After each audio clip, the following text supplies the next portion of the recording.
हमारा मकसद तो काफ़ी देर से क्लियर है। हम खान साहब को वापस वजीर आजम की कुर्सी पे देखना चाहते हैं। अगर राना सनाउल्लाह हमें रोक सकते 25 मार्च को, अगर उनका ख्याल है कि उन्होंने हमें डरा लिया, पॉपुलैरिटी नहीं है या खान साहब ये करें, तो पब्लिक क्यों उनका साथ दे रही है?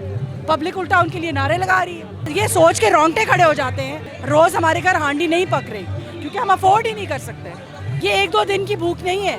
ये इन्होंने हमारी 22 करोड़ अवाम के साथ एक्सपेरिमेंट कर छोड़ा। क्या ये हम कोई मेंढक हैं, बकरियां हैं, भेड़े हैं? क्या चीज़ है इनको नजर आते हैं? मुझे बताइएगा क्या मकसद लेके आज बाहर आई हैं? देखिए जी, हमारा मकसद तो काफ़ी देर से क्लियर है। हम खान साहब को वापस वजीर आजम की कुर्सी पे देखना चाहते हैं। हम उसके लिए जदोजहद कर रहे हैं और करते रहेंगे जब तक खान साहब वापस वजीर आजम की कुर्सी पे नहीं आ जाते। आज खान साहब ने कॉल दी, लिबर्टी चौक पे आप मौजूद हैं और जलसा कर रहे हैं। खान साहब अभी खिताब भी कर रहे हैं। क्या मकसद क्या है आज बाहर आने का?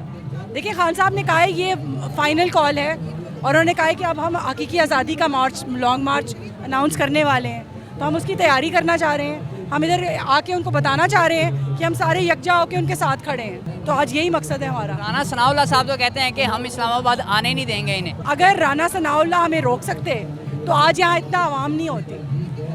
25 मार्च को अगर उनका ख्याल है कि उन्होंने हमें डरा लिया, तो फिर मार्च पे क्यों लोग निकल रहे हैं? हर मुल्क में, हर शहर में, हर कस्बे में लोग क्यों निकल रहे हैं? अगर हम उनसे डर गए होते तो फिर हम सब घरों में बंद होते।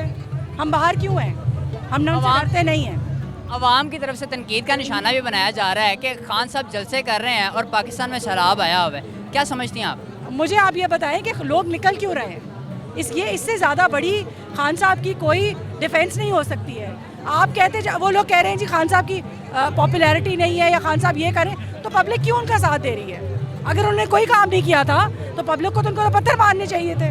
पब्लिक उल्टा उनके लिए नारे लगा रही है। तो कुछ तो किया है ना उन्होंने सही, जिसके लिए लोग नारे लगा रहे हैं। प्याज, टमाटर, भिंडी, आलू, इनके रेट जो है अब डॉलर्स तक जा पहुँचे हैं। क्या समझती हैं आप, पीछे किसका हाथ है? देखिए जी, इस वक्त जो मैंने अपनी ज़िंदगी में कभी इस किस्म की गुर्बत और महंगाई का सामना नहीं किया।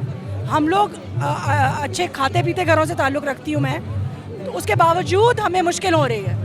मुझे तो ये सोच के रोंगटे खड़े हो जाते हैं कि जो लोग अपनी तनख्वाहों में मुश्किल से गुजारा कर रहे थे, महीना गुजार रहे थे, उनका क्या हाल हो रहा होगा इस वक्त। ऐसे मैं खुद जानती हूँ अपनी बस्तियों में जहाँ हम काम करते हैं, बस्तियों में लोग कहते हैं कि हम रोज़ खाना नहीं पका रहे, रोज़ हमारे घर हांडी नहीं पक रही क्योंकि हम अफोर्ड ही नहीं कर सकते।